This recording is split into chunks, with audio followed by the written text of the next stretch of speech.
This is Dr. Troy Fullerton with Bilingual Barrier Busters. One of the simplest verb tenses to learn to form in Spanish, far simpler than the present tense, is called the imperfect tense. There's only one problem.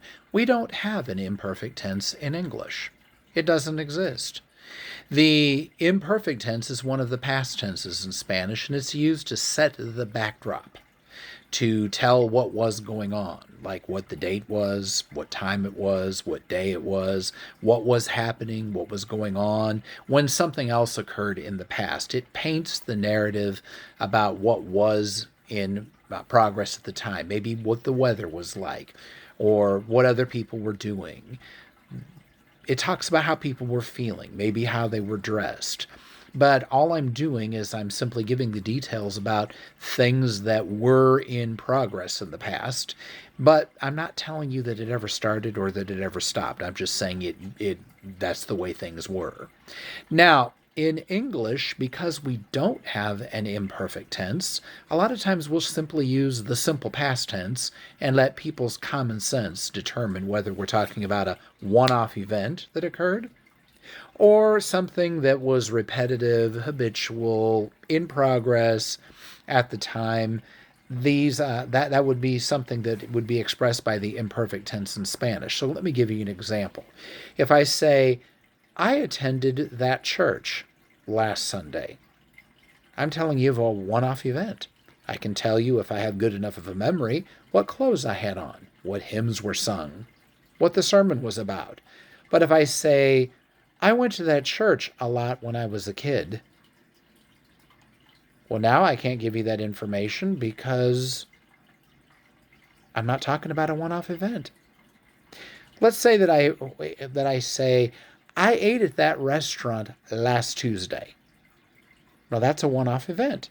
I can tell you what I had to eat. But what if I say, I ate at that restaurant a lot when I was in college? Whoa. Now I'm not talking about a one-off event anymore, am I? We also use expressions like used to. I used to take a lot of medicine. We used to study together. I'll use the word would with reference to the past. We would always go corn detasseling during the summer. Horrible thought. We would paint houses for extra money. Or I might have to say was or were plus a verb with ing. I was sleeping when you called. We were taking a bath when the doorbell rang. The dog was barking when the police arrived. Things like this, I'm telling you what was going on in different contexts. Well, in Spanish, we simply use the imperfect tense. Now, all of the AR verbs in the imperfect tense are entirely regular.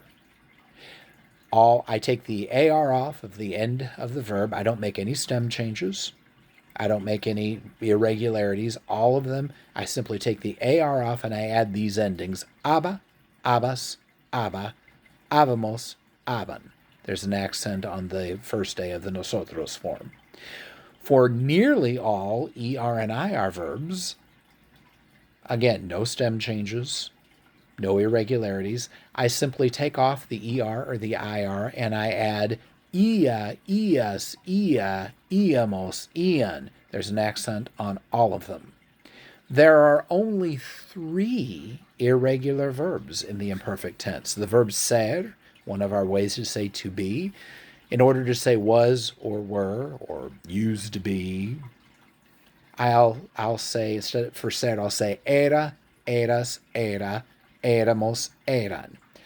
Yo era un niño precoz. I was a precocious child. Yo era un buen estudiante. I was a good student, or I used to be a good student. The verb ir meaning to go. Of course, in the present tense, we get voy, vas, va, vamos, van. Well, in the imperfect tense, we're going to say iba, ibas, iba. Ibamos, iban. IBAS, etc. There is an accent over the I in íbamos, in the nosotros form. And I can put that together with the preposition a to say what people were going to do or what I was going to do, what was going to happen. Yo iba a comer anoche. I was going to eat last night. Íbamos a buscar un hotel. We were going to look for a hotel room. So that comes in very handy. We use it a lot. And then the verb ver hardly qualifies to be an irregular verb at all. It's only considered irregular because if I take the verb ver, to see, if I take the er off, I'm just left with the letter v. And I can't do that with the imperfect tense. I have to have the VE there and then add my ia, ias, ia, iamos, ian. So, yo veía, I was seeing, I used to see, I would see, or I saw, as in repetitively, like yo veía a tus padres frecuentemente en el centro comercial. I saw your parents frequently at the shopping center. Let me go through the others. Veías, veía, veíamos, veían. Note one more thing, that the imperfect tense has a quality about it. When I conjugate verbs in the imperfect tense, AR verbs have a ba-da-da, feeling to it. Yo hablaba español. Cantábamos mucho. I used to speak Spanish. We would sing a lot. It sounds repetitive. And also any of the ER and IR verbs, tenía, I had, or I used to have, or yeah, veía, I saw, I would see, I used to see. By dragging that out, that ia, ias, ia, it sounds like I'm dragging out the verb. And so, once again, the imperfect tense, we don't have one in English. Most Western languages do have an imperfect tense. English does not. So we have to approximate it by using either the simple past or words like would or used to with reference to the past, or using a was, were, verb, ing combination. We get around it somehow in English, but in Spanish, we actually have this tense that we could use to paint the backdrop for the past. I hope you enjoy using it. If you need help with it, get a hold of us at Bilingual Barrier Busters. We've got a fantastic program set up for people wanting to learn Spanish as a second language. It's very inexpensive and it will be a blessing to you. Go to bilingualbarrierbusters.com for more information. Meanwhile, if you've enjoyed this video, please like and subscribe and leave a comment below. That helps the algorithm. Thank you.